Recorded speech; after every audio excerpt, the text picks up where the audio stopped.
So Guatemala, El Salvador, and Honduras, which one is the better residency? So these are hidden gems in Latin America's, the part of the C4. Nicaragua is the fourth one, and I personally used to love Nicaragua until recently. There have been some subtle changes because of which I don't prefer Nicaragua. Plus, there have been a couple of cases where it has attracted some unnecessary attention from certain authorities. So I personally don't prefer or recommend Nicaragua. But the topic of, or the main focus of this video is going to be which one is the better of the other three. Now, whichever residency you get, you have access, crisscross access across the C4 nations. So that is the beauty of it all.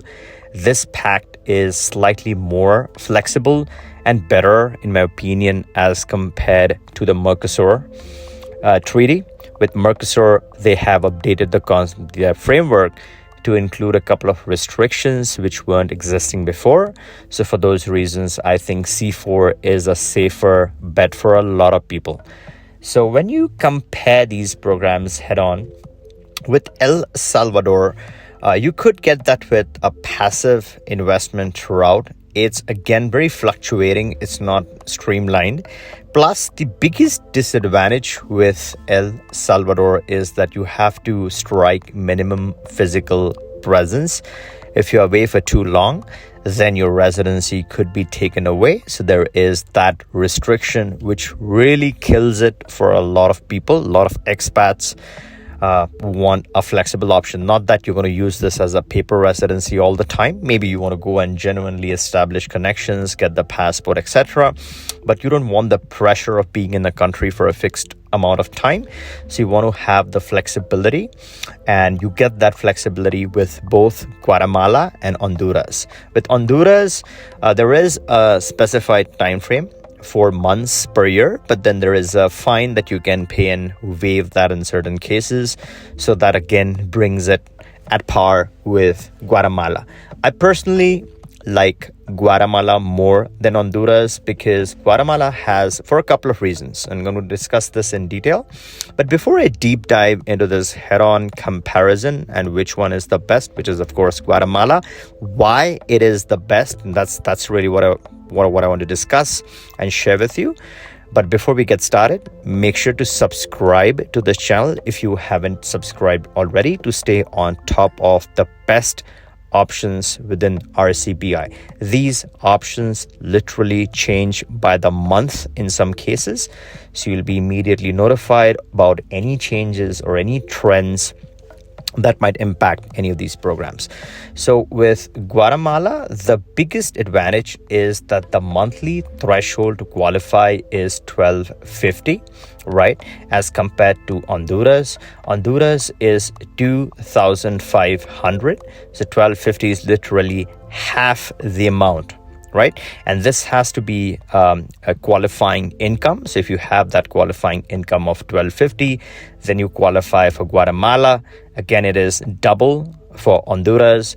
Guatemala is safer than Honduras in a lot of cases. So that's the other big advantage that I see with Guatemala. And the third big advantage is that you don't need to move your income into the country, unlike with Honduras. With Honduras, you got to move the $2,500 per month consistently across your bank accounts. It has to be a recurring deposit that you need to maintain. So that really that works for a lot of people. Some people, and I have people who are interested in all three. They're like, hey, you know what? I want all three. Whichever one works, whichever one I get the passport from works for me. I want to get started on all the options that I can get. So if money is not an issue, and if you're using the same earnings for across different programs, then you can get maximum programs to your liking. But let's say you want to pick one residency, then Guatemala is a no-brainer. Now, if you want to get started with Guatemala, we have multiple attorneys that we work with, and these are some of the best attorneys in Guatemala. The reason why we work with multiple attorneys is to see who is the best of the best. So for our clients, we try to assign the one that is the most efficient, the fastest, that can get you the benefits. If you are interested, you can always click the link in the description, book a call with us. We can discuss if this is the best fit, if you qualify for this option, and then immediately get you started with this residency. The time frame to citizenship is not bad. It's same like Mexico. It's similar to Mexico. The biggest benefit of this residency is that this is a flexible residency that leads to citizenship at the end. So again, this is something that you should, or rather you could, keep in mind. Again, this is not immigration advice. This is my personal opinion.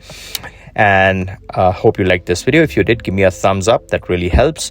And subscribe if you haven't. And catch you in the next one.